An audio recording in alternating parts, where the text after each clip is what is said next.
आपको ये सारी जनता जनार्दन को देखकर मुझे बहुत खुशी हुई। इस कारण मैंने भी थोड़ा सा बोलने का अधिकार प्राप्त किया है। थोड़ा शांति बना रहे।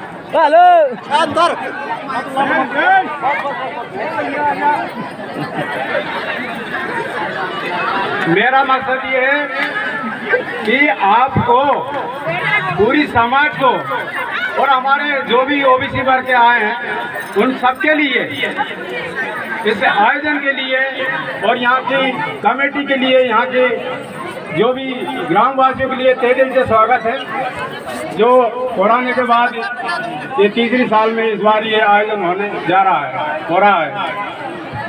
इस आयोजन के मुख्य अतिथि हमारे, मैं भी एक कर्मचारी के नाते थोड़ा सा अवगत कराता हूँ कि हमारे कर्मचारियों भाइयों से मेरा आग्रह है, निवेदन है कि आप भी इस आयोजनों में आए और भाग लें। आपकी बहुत कमी है हमारे लिए।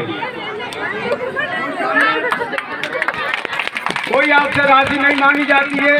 अगर आपकी स्वेच्छा से आप राशि दे सकते हैं समाज के हित के लिए और जागरूकता के लिए, शिक्षा के लिए, तो उसमें संकोच की कोई बात नहीं है। परंतु आपकी कमी बहुत हमें महसूस होती है। मैं कर्मचारी के नाते से ज़्यादा तो इस मंच से नहीं बोल सकता, क्योंकि हमारे वक्ता बहुत बैठे हैं और मैं कर्मचारी भी हूँ। तो मैं कर्मचारी भाइयों से खासकर निवेदन करना चाहता हूं कि जहां भी आप इस आयोजनों को कराएं उसमें महत्वपूर्ण योगदान राशि से, तन मन धन से सहयोग दें। तो थोड़ा सा एक हमारे परमार साहब जी है, वो मेरे आदरणीय, सम्माननीय, पूजनीय हैं। उनका हमें बहुत मार्गदर्शन मिलता रहता है। उसी के बलबूते पे हम इस मंच पे खड़े हो जाते हैं, नहीं तो कर्मचारियों की कोई ज़्यादा बेलू बगत नहीं रहती है, आपको तो खुद पता है। फिर भी मैं माननीय परमार साहब, वो है हमारी प्रदेश नहीं देश की राजधानी दिल्ली से आकर हमारे इस अमृत फारम में उन्होंने जो योगदान दिया है उसके लिए तहे दिल से धन्यवाद करना चाहूँगा। और मैं कहना चाहूँगा उनके लिए और आप सबके लिए, अरे क्या जरूरत पड़ी थी, सुनिए थोड़े गौर से, ये मैसेज सब दूर तक जाना चाहिए, गांव गांव घर घर, हमारे समाज के लिए दे सकते हैं, समाज के हित के लिए और जागरूकता के लिए, शिक्षा के लिए, तो उसमें संकोच की कोई बात नहीं है।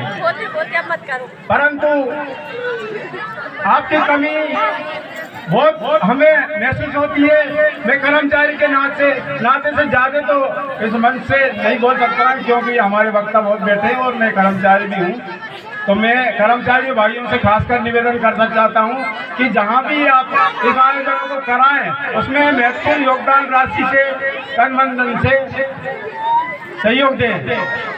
तो थोड़ा सा एक हमारे परमार साहब जी है, वो मेरे आदरणीय, सम्माननीय, पूजनीय हैं। उनका हमें बहुत मार्गदर्शन मिलता रहता है। उसी के बलबूते पे हम इस मंच पे खड़े हो जाते हैं, नहीं तो कर्मचारियों की कोई ज़्यादा बेलू बगत नहीं रहती है, आपको तो खुद पता है।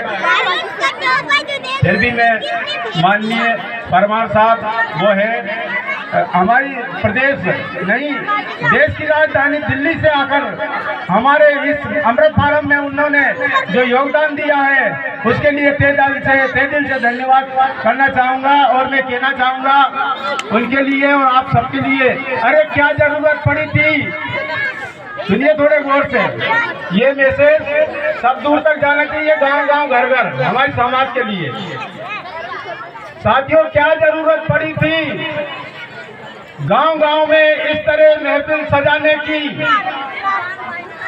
क्या जरूरत पड़ी थी गांव गांव में इस तरह की, यानी अमृत फारम में इस तरह की महफिल सजाने की। अरे कुछ तो जरूरत है हमारे समाज के आदिवासियों को जगाने की। में हमारे पूर्वज खाना खाया करते थे, गिलास में भी पीतल चांदी सोने होते थे। वो सोना और चांदी को ब्राह्मणों ने कब्जा कर लिया, फिर हमारे पास बचा कांसा और पीतल। तांबा। जब तांबे पीतल के बर्तन में हम खाना खाने लगे, कांसे के बर्तन में हम खाना खाने लगे, ब्राह्मणों ने उसको भी कब्जा कर लिया, इतना महंगा कर लिया कि हम खरीद नहीं पा रहे हैं। उसके बाद हम आ गए स्टील के बर्तन में। स्टील के बर्तन में, लोहे के बर्तन में हम लोग खाना खाने लगे, फिर भी उनको तकलीफ हुई तो स्टील तो इतना महंगा कर दिया। अब हम प्लास्टिक के बर्तन में खाना खाते हैं। यानी आज हमारी दुर्दशा इतनी खराब कर दी कि प्लास्टिक भी नसीब नहीं हो रहा है। अगर आपने 25 रुपए का एक प्लेट स्टील का खरीद लो, प्लास्टिक का खरीद लो और फिर टूट जा तो बेचो, एक 50 पैसे भी तुमको देने वाला है। अगर हमारे सोने चांदी के बर्तन, तांबे पीतल के बर्तन, कांसे के बर्तन में अगर खाना खाते और अगर जरूरत पड़ने पर गिरवे डाल देते तो हमको पैसा मिलता और हमारे बच्चों को पेट भर के खाना खिला सकते थे, लेकिन वहां तक भी हमको नहीं छोड़ा और फिर भी हमारे लोग उनका साथ दे रहे हैं। आज की जो दुर्दशा हमारे लोगों की है उसका कारण ही स्वयं है, स्वयं उसका कारण है। क्या कारण है? कुछ हमारे साथी ने और मैडम ने कहा है, मैं उसमें थोड़ी सी और रोशनी डालना चाहता हूं कि जब भारत में ब्राह्मणों की व्यवस्था पक्की हो गई, मनुवादी की व्यवस्था जब पक्की हो गई, हम लोगों को गुलाम बनाने की जब साजिश चली, तो उनने कहा कि जो गुलाम बनना चाहता है वो शहर में रह सकता है और जो गुलाम से मुक्त होना चाहता है वो हमारे साथ नहीं रह सकता, वो जा सकता है। तो आपके पूर्वज आदिवासी लोग सारे जंगल में उनकी गुलामी को ठुकरा कर, उनकी व्यवस्था को ठुकरा कर, उनकी गुलामी को ठुकरा कर जंगल की ओर चले गए, कभी भी उनकी व्यवस्था को स्वीकार नहीं किया।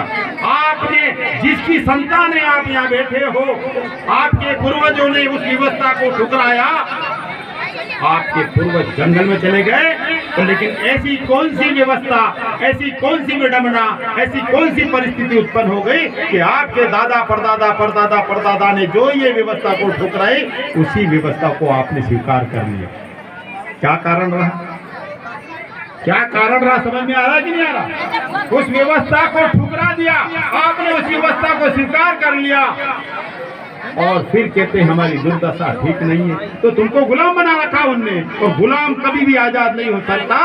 कभी भी आपके एक उदाहरण की बात है कि खेत पे काम करने वाला किसान, जिसको बोलते हैं हली,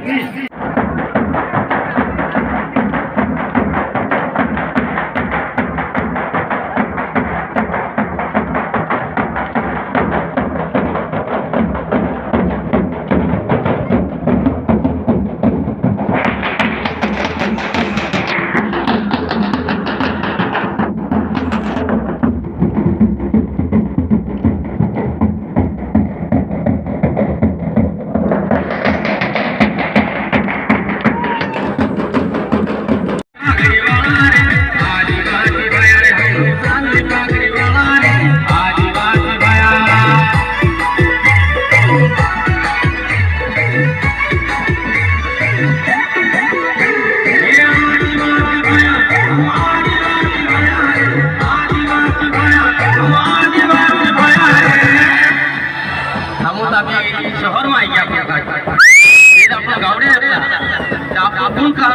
मालूम है? नहीं मालूम? बताओ।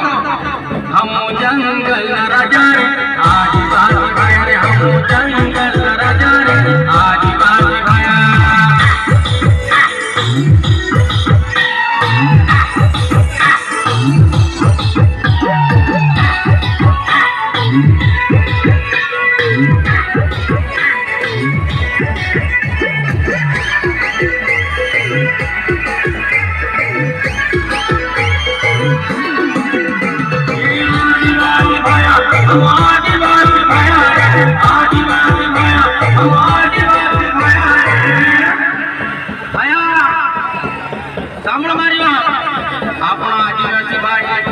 गुजरात, महाराष्ट्र, उड़ीसा, बिहार, पंजाब, कहाँ आप नहीं देख रहे?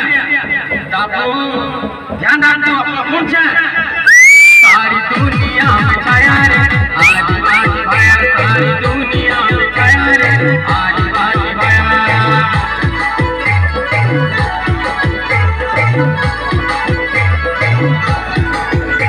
ये आदिवासी भाई, हम आदिवासी भाई, आदिवासी